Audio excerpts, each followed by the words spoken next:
Hello and welcome class to our first video, Introduction to Adobe After Effects. And this is just going to be a quick overview of what After Effects is and what we're going to be learning this semester and how to use it.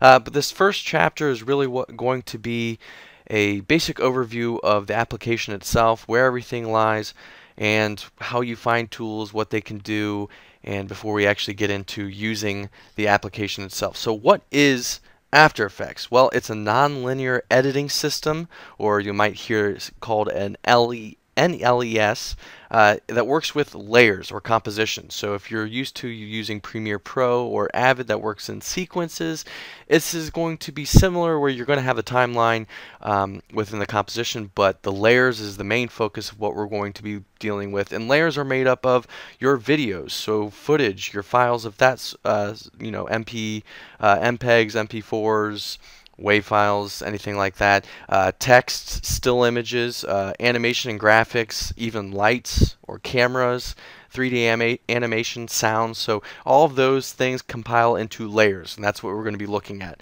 But After Effects, you might be asking, what can it do?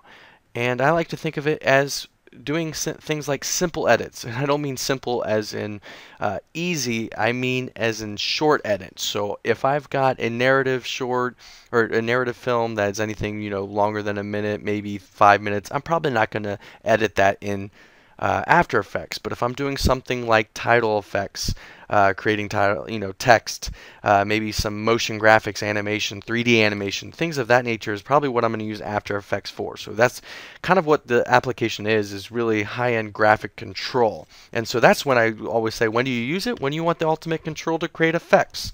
So special effects, maybe even specific transitions, motion control of text and graphics. If I was out in the field capturing some footage and I don't have the steadiest of hand for shots, I might use After Effects to stabilize my footage.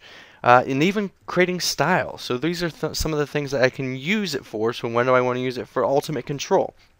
But you want to know, it's what can After Effects do for you? It's a lot of times thinking, okay, what can it do? Well, it's what I know about the application, so it's what I know how to use. So understanding the application is key to using the application. So if I use my imagination, I say, well, I want to do this. Well, my imagination right now is limited to what I'm capable of doing. So most of the time you have to think about your imagination first. What do I want to create? So I want to try this. Well, then you're going to think about, well, what tool do I use, or how do I use that tool? What effect am I going to need for this? So knowing your tools, this will help you be more creative. Okay, and also knowing what the layout is, so knowing where the tools are. This is what we're going to be looking at in this first chapter, so you have a basic understanding of the application itself. But you might be asking, overall, why Adobe? Okay, and I think about the benefits nowadays with going out into the field, the integration with your graphics control with Adobe products, Photoshop, Illustrator, even Flash, Premiere Pro. You can dynamic link between After Effects, your even Premiere Pro into SpeedGrade if you're doing coloring, Encore if you're making a DVD.